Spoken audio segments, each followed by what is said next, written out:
ప్రభునందు మాకు అత్యంత ప్రియులైన దేవుని ప్రజలందరికీ ఈ ఉదయకాల సమయంలో శుభాలు తెలియజేస్తున్నాను. Good morning everyone. మీరంతా బాగున్నారా? క్షేమంగా ఉన్నారా? కుటుంబం అంతా బాగున్నారు కదా? ప్రభులో మీరందరూ బలంగా ఎదగాలని మనస్ఫూర్తిగా ఆశిస్తున్నాము. దేవుని ప్రేమలోనూ, పరిశుద్ధతలోనూ, కృపలోనూ మీరు అభివృద్ధి పొంది దైవ జ్ఞానంలో అభివృద్ధి పొందడం ద్వారా అనేక మందికి దీవెనకరంగా మీరు ఉండాలని, క్రీస్తు ప్రభు యొక్క సాక్షులుగా మీరు ఉండాలని ప్రతిరోజు మీకోసం ప్రార్థన చేస్తున్నాను.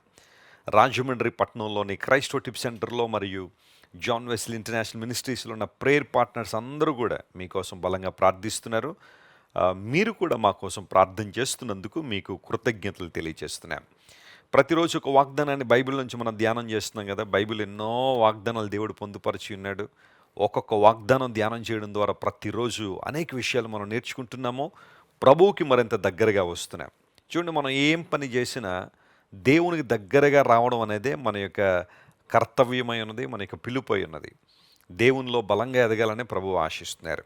ఈరోజు వాగ్దానం కోసం మనందరం కూడా బైబిల్ తెరిచి యోబు గ్రంథం 37వ అధ్యాయం 23వ వచనాన్ని మనం చదువుకుందాం. If you have Bible, please turn with me to Job 37 and verse 28.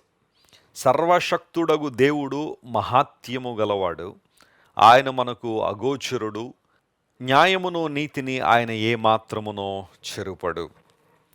యోబు గ్రంథంలో చాలా శ్రేష్టమైన విజ్ఞానం దాగి ఉంది. యోబు గ్రంథాన్ని మనం చదువుతున్నప్పుడు దేవుని యొక్క గుణలక్షణాలు, ఆయన యొక్క దైవికమైన అనుభవాలు స్పష్టంగా మనకు కనబడుతున్నాయి. దేవుణ్ణి మనం ఎఫెక్టివ్గా ఆరాధించాలి అంటే, ఒక సరైన విధానంలో దేవుణ్ణి ఆరాధించాలంటే దేవుని యొక్క గుణలక్షణాలను మనం తెలుసుకోవాలి. అలా తెలుసుకోవాలంటే బైబిల్ మనం క్షుణ్ణంగా చదవాలి.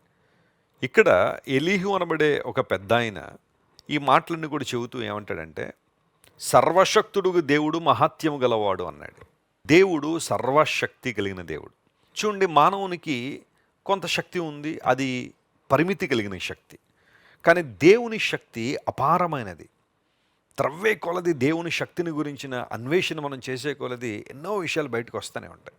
సర్వశక్తి గల దేవుడు, ఐఎమ్ ఆల్ మైటీ గాడ్, నేను సర్వశక్తి గల దేవుణ్ణు అని తను తాను అబ్రహాము దేవుడు పరిచయం చేసుకున్నాడు. ఏల్ షద్దాయ్ అనే పదాన్ని మనం చూస్తాం.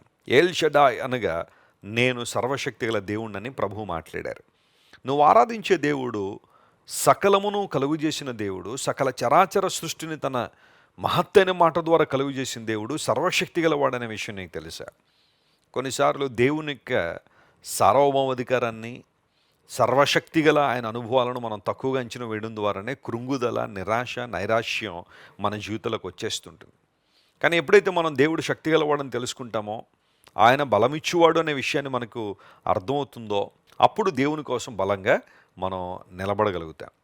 మనం లూకాసు వార్త 1వ అధ్యాయం 49వ వచనం చదివితే అక్కడ మరియా ఒక చక్కని పాట పాడుతూ లేదా ఆరాధన చేస్తూ ఇలా అంటుంది, సర్వశక్తి గల దేవుడు లేదా సర్వశక్తిమంతుడు నాకెన్నో గొప్ప కార్యాలు చేశాడు, ఇది మొదలుకొని అనేక మంది నన్ను ధన్యురాలు అంటారని మరియమ్మ గారు కూడా సాక్ష్యం చెప్పారు.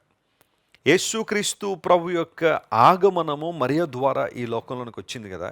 ఆ సందర్భంలో మరియ దేవుని స్తుతిస్తూ, దేవుడు నా పట్ల గొప్ప కార్యం చేశాడు. దేవుని బిడ్డ, కృంగిపోతున్నావా? ఎవ్వరు నీ పక్షాన్ని లేరని ఏడుస్తున్నావా? అందరూ నేను విడిచిపెట్టేశారని బాధపడుతున్నావా?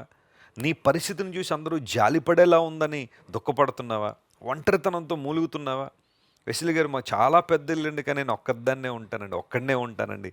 పలకరించేవాళ్ళు లేరు, హృదయం తెరిచి మాట్లాడేవారు లేరు, బిడ్డలు ఎక్కడో దూరంగా ఉన్నారు, మనవరాళ్ళు బిజీ అయిపోయారు, నా ఒంటరితనంతో చాలా ఇబ్బంది పడిపోతున్నాడు, ఎవ్వరూ నన్ను దర్శించేవాళ్ళు లేరు, ఎవ్వరూ నన్ను పలకరించేవాళ్ళు లేరు అనే బాధ నీలో ఉందా?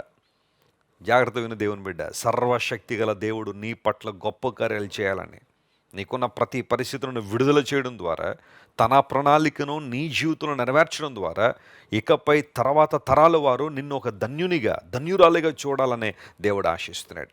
What a blessing it is! అది ఎంత గొప్ప ఆశీర్వాదకరమైన అంశం. తల్లిదండ్రుల గురించి కావచ్చు, ఆ పైన తరాలు ఒకవేళ యేసు ప్రభువును అంగీకరించిన వారై ఉంటే, ఆ తర్వాత తరాలు వారి యొక్క మంచితనాన్ని, వారి భక్తిని కనుక కీర్తిస్తూ ఉంటే అది ఆశీర్వాదకరమైన జీవితం.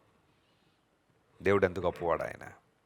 అపోస్తలుడైన పౌలు కొరింథీ పత్రిక రాస్తూ 2వ పత్రికలో ఇలా అంటాడు.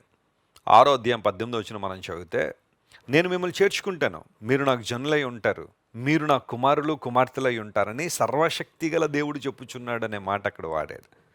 మనం దేవుని బిడ్డలమని ఎవరు చెబుతున్నారు? మనం ఆయన కుమారులం కుమార్తెలని ఎవరు సాక్ష్యం ఇస్తున్నారు, ఎవరు చెబుతున్నారు అంటే సర్వశక్తి గలవాడు చెబుతున్నాడు. నేను మిమ్మల్ని చేర్చుకుంటాను, మీరు నా ప్రజలై ఉంటారు. మన దౌర్భాగ్య స్థితిని బట్టి, మన పాపాన్ని బట్టి, మన అపరాధములను బట్టి, మన తిరుగుబాటుతనాన్ని బట్టి మనం దేవునికి దగ్గరగా వచ్చే అవకాశమే లేదు. కానీ దేవుడు తన ప్రేమ ద్వారా, తన కృప ద్వారా మనందరినీ తన దగ్గరగా చేర్చుకోవాలని ఆశించి సిలువలో మన కోసం మరణించి తన రక్తాన్ని కార్చి, ఆ రక్తంలో ఎవరైతే కడగబడుతున్నారో, యేసుక్రీస్తు ప్రభు నా కోసం ప్రాణం అర్పించారని ఎవరైతే విశ్వాసం ఉంచుతున్నారో వారు నేను చేర్చుకుంటాను, వారు నాకు జనులై ఉంటారు, వారు నా కుమారులై ఉంటారని దేవుడు మాట్లాడుతున్నాడు. యేసుక్రీస్తు ప్రభు ద్వారా మనకు కుమారత్వం అందించబడింది. దేవుని బిడలయ్యే అధికారం దేవుడు మనకి ఇచ్చాడు. మనం బిడలం కాబట్టి ఆయనకు వారసులు అన్నాడు బైబిల్లో. ఆయన ఇచ్చే శాంతికి మనం వారసులం, ఆయన సమాధానంలో మనం వారసులం, ఆయన ఆశీర్వాదాలకు మనం వారసులం. What a comforting message it is. కృంగిపోతున్నావా? అధైర్యపడిపోతున్నావు ప్రతి చిన్నదానికి? నువ్వు దేవుని బిడ్డ అని గుర్తించు. ఈ గుర్తింపుని ఎప్పుడూ మర్చిపోవద్దు. నీకేవ్వబడిన ఆధిక్యత, నీకేవ్వబడిన గొప్ప స్థానాన్ని ఎప్పుడూ కూడా మర్చిపోవద్దు. You are God child, that's it. నువ్వు దేవుని బిడ్డ అంతే.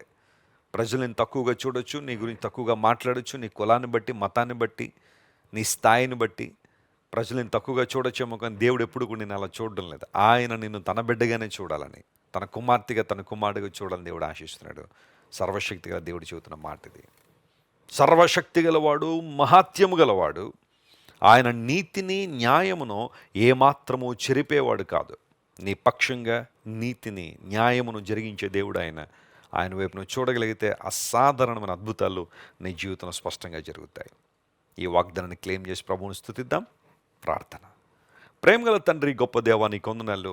యోబు గ్రంథంలో రాయబడిన వాగ్దానం ద్వారా మాతో మాట్లాడావు. నువ్వు సర్వశక్తి గలవాడవు గనుక నువ్వు మహాత్యము గలవాడవని నీ వాక్యంలో మేము చూసాం. అవును ప్రభువా, మరియ జీవితంలో అద్భుతం చేశావు. కొరింథీ పత్రికలో మీరు మాతో మాట్లాడినట్టుగా నీ ప్రజలంగా మేము ఉండాలని మీరు ఆశిస్తున్నారు. ఈరోజు మా ప్రియులు ఎంతమంది అయితే ఈ వాగ్దాన సందేశాన్ని ఆయా ప్రాంతాల్లో, ఆయా ప్రదేశాల నుండి, ఆయా పరిస్థితుల నుంచి వింటున్నారో వారందరినీ మీరే దర్శించండి, ముట్టండి, నీ ఆత్మచేత నింపండి. నీ వాగ్దానాలన్నీ వారి జీవితంలో నెరవేర్చిన ప్రభు, నువ్వు జీవం గల దేవుడు కనుక నీ జీవాన్ని వారిలో ప్రసరింపజేసి నీకు మహిమకరంగా వారు జీవించినట్లుగా సహాయం చేయండి. అనారోగ్యంతో ఎవరైతే ఉన్నారో స్వస్థత ఇవ్వండి. ఈ రోజంతట్లో కావాల్సిన విజయాన్ని, ధైర్యాన్ని ప్రతి ఒక్కరికి మీరు ప్రసాదించండి.